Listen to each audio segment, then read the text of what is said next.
नमस्कार रमा स्टाइल किचेने सबाइके अनेक अनेक स्वागत। आज आमी बानाबो राजस्थानेर एकटा प्रसिद्ध मिष्टि जेटा राजस्थान এই শ্রাবণ মাসে खूब प्रचलित आछे এই মিষ্টিটা।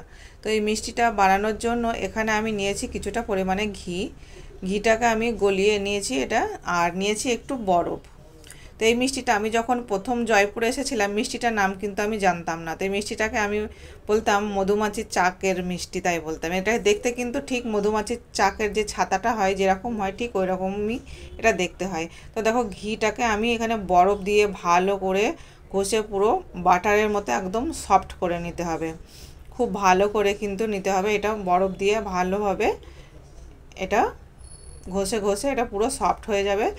ভালো করে ঘষে নিয়ে ঘিয়ের কালারটাও কিন্তু চেঞ্জ হয়ে যাবে, যে হলুদ হলুদ ভাবটাও থাকবে না, পুরো সাদা সাদা হয়ে যাবে।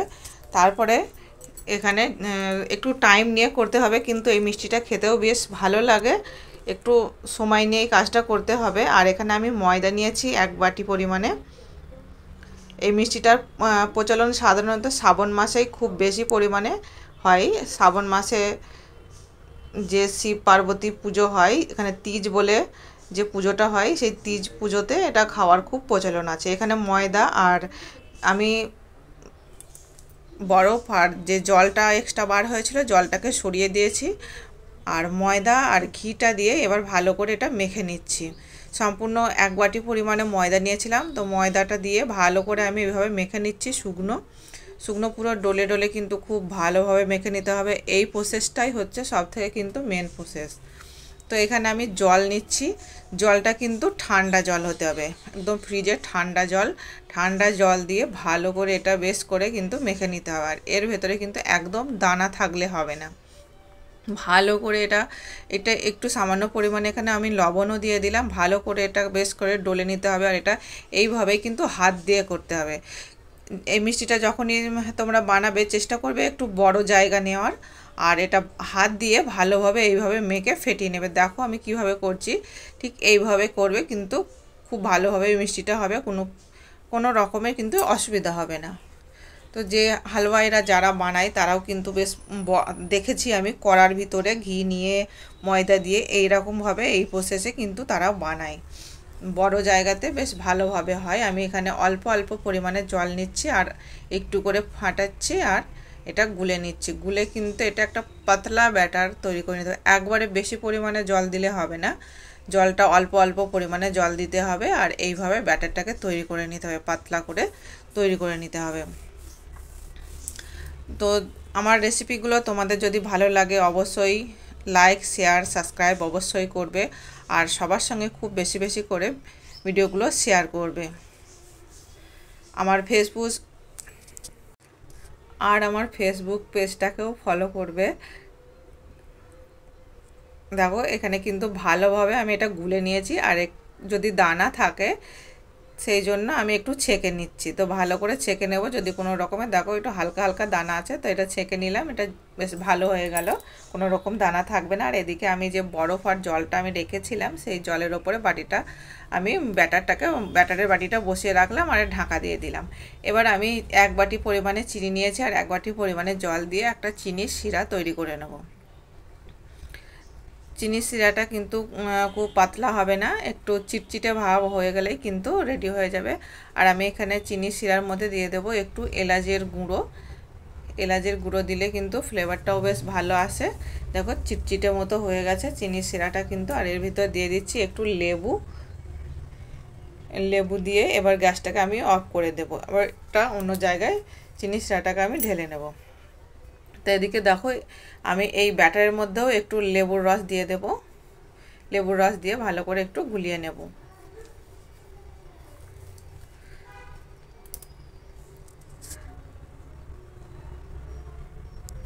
মেন হচ্ছে ব্যাটারটাকে রেডি করা, ব্যাটারটা ঠিকমতো রেডি করলেই কিন্তু খুব ভালোভাবে মিষ্টির রেসিপিটা হবে, ঘেওয়ার মিষ্টি রেসিপিটা হবে। এদিকে আমি বানিয়ে নেব এবার একটু মাওয়া।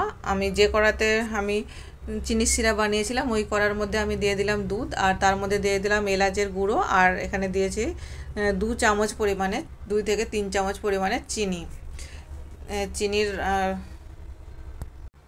2 থেকে 3 চামচ পরিমাণে আমি চিনি দিয়েছি, দিয়ে মাওয়াটা কিন্তু বানিয়ে নিয়েছি। আর এদিকে আমি একটা বোতলে আমি ছিদ্র করে নিয়ে ওই ব্যাটারটাকে আমি ভরে নিলাম বোতলের ভিতরে। আর এদিকে আমি বসিয়ে দিয়েছি তেল। তেলটাও আমার গরম হয়ে গেছে। গ্যাসের ফ্লেমটা কিন্তু একদম হাই রাখতে হবে, হাই ফ্লেমে কিন্তু এই কাজটা করতে হবে। আর মাঝখানটা দেখো আমি চাকু দিয়ে দিয়ে কিন্তু সাইড করছি, মাঝখানটা ফাঁকা রাখতে হবে আর এইভাবে উপর থেকে দিতে হবে ব্যাটারটাকে। মাওয়াটা কিন্তু খুব বেশি অতিরিক্ত মিষ্টি হয়ে গেলে কিন্তু ভালো লাগবে না। যেহেতু আমরা এটা চিনির শিরা দেব, তার জন্য মাওয়াটা একটু হালকা মিষ্টি হলে কিন্তু বেশি খেতে ভালো লাগবে। ওই জন্য আমি ছোটো চামচের 3 চামচ পরিমাণে চিনি দিয়েছি। আর দেখো এই প্রসেসটা কিন্তু দেখবে ভালো করে, যে এইভাবে একবারে কিন্তু আমি পুরো ব্যাটারটা এতে ঢালছি না, আমি অল্প অল্প করে ঢালছি, উপর থেকে অল্প অল্প করে ঢালছি আর মাঝখানে একটু করে আমি জায়গা করছি।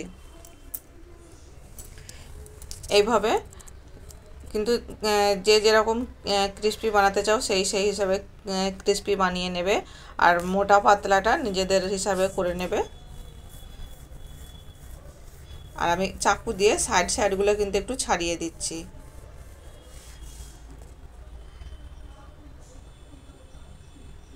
মাঝখানটা একটু ফাঁকা রাখতে হবে ব্যাটারটাকে ঢালার জন্য। তেলের পরিমাণটা একটু বেশি পরিমাণে দিলেও অসুবিধা নেই, খুব ভালো হয়।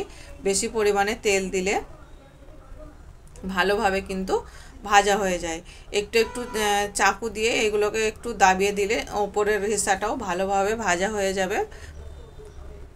তো এইভাবে কিন্তু বোতলের ঢাকন ছিদ্র করে এইভাবে দিলেও হয়, আর হাতাতে করে তুলে অল্প অল্প করে ব্যাটার এইভাবে দিলেও কিন্তু সেটাও কিন্তু খুব ভালোভাবে হয়। দেখো হালুয়াই যারা করে তারা কিন্তু এইভাবে উল্টিয়ে দেয় না, তারা অনেক পরিমাণে তেল দেয় আর তেল দিয়ে কিন্তু এইভাবেই তারা ভেজে নেয়।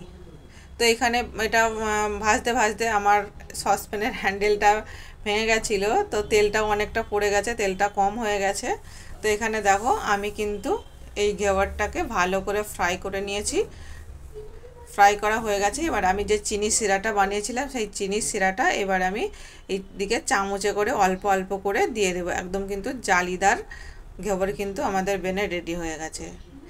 এটা আমি ব্যাটারটা রসের মধ্যে আমি ঘেওয়ারটাকে চুবালাম না, কারণ কি অতিরিক্ত মিষ্টির ভিতরে চলে যাবে। এটা যেহেতু জালিদার হয়, বেশি রস ঢুকে গেলে এটা নরম হয়ে যাবে, এর ভিতরে ক্রিস্পি ভাবটা থাকবে না। এবার আমি যে মাওয়াটা বানিয়ে রেখেছিলাম সেই মাওয়াটা আমি চামচে করে আমি ঘেওয়ারটার চারিদিকে এটা লাগিয়ে দেব ভালোভাবে লাগিয়ে দিয়ে এটা আমি এবার কেশর পেস্তা এসব বাদাম দিয়েও কিন্তু এটা ডেকোরেশন বা সাজানো যায়। আমার কাছে কাজু ছিল শুধু, তো আমি এটা কাজু দিয়ে বেশ ভালো করে এটা সাজিয়ে নিলাম। তাহলে কিন্তু রেডি হয়ে গেল আমাদের ঘেওয়ার মিষ্টি।